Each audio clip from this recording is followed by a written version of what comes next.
gamit ang dirty ice cream sa pag-seduce sa personality, sino yung gusto nyo i-seduce?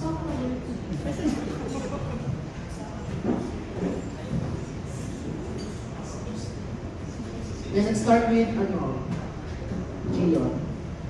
Like sa character po na gusto namin i-seduce.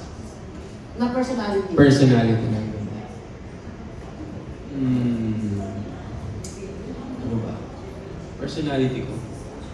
Hindi. Artista. Artista. Si ano po? Si... Crush na crush ko po kasi yun. Si Andrea Brillantes po.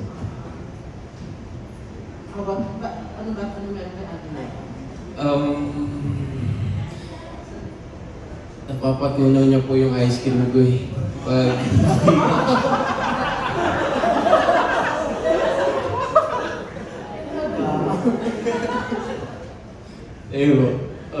kaya gusto ko siyang i-seduce gamit yung dirty ice cream. How about your candy? Si Paolo Avellino. Siya po yung gusto ko isip. Bakit si Paolo? Siya kasi yung standard ko pagdating sa lalaki. Ano parang standard? Taray ako pa may standard yun. Hindi ka ba natatakot sa King Pao fans? Natatakot po. Okay, next question. Ay, si Christine. Si Donnie Pangilinan po ako. Tara. Bakit si Donnie? Ang cute kasi ng height niya, tsaka type ko kasi sa lalaki, matangkad, chinito, tapos ayun, mistiso, yun. Lalagay ka sa Donnie. Charot na. Ida, si Miss Ida.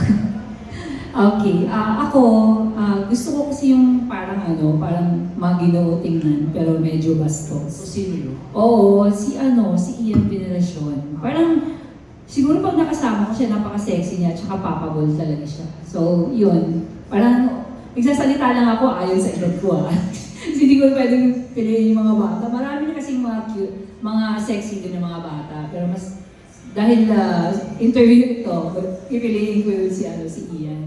Ayan. Ikaw naman, son mo. Sa akin po dalawa. Sino? Sa lawang ka. Vivox artist po siya, parang gusto sila i-seduce para si Apple D tsaka si Angela Moreno po. Apple. Apple D. Oo. Loyal ka sa diva mo. I mean, parang sila may gusto i-seduce, parang gano'n po. Pagkain ng ice cream.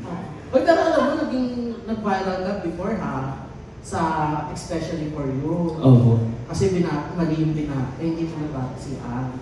Opo, parang nagkamali po na po sabi ng happy birthday. Oo. Dalawa may Iba pala birthday. yung mabatiin mo. Opo. Ikaw ba yung napili nun? Opo. Ang taray. So, kamusta na kayo nung girl na pumili sa'yo? Hindi po kami nag-work. Bakit? Magkaiba po kami ng vibe ng personality, parang gano'n po. Iba yung hanap namin sa isang relasyon. Parang Akala ko ayaw niya ng dirty ice cream. siguro po. Pero pag napanood niya po siguro to, baka magbago yung isip niya. Parang gano'n. Pero nung bago ka sumali sa Especially For You, nag-Viva Max ka na. Hindi pa po. Wala pa po ako nun. Parang yun yung nag-open ng door sa'yo sa Viva Max. Opo. Parang nirefer lang po kay Tito Jojo Veloso po. Bongga. Opo, tapos doon po nag-start lahat. After po nung Especially For You. Oo. Bongga. Dahil doon sa birthday ko. Thank you.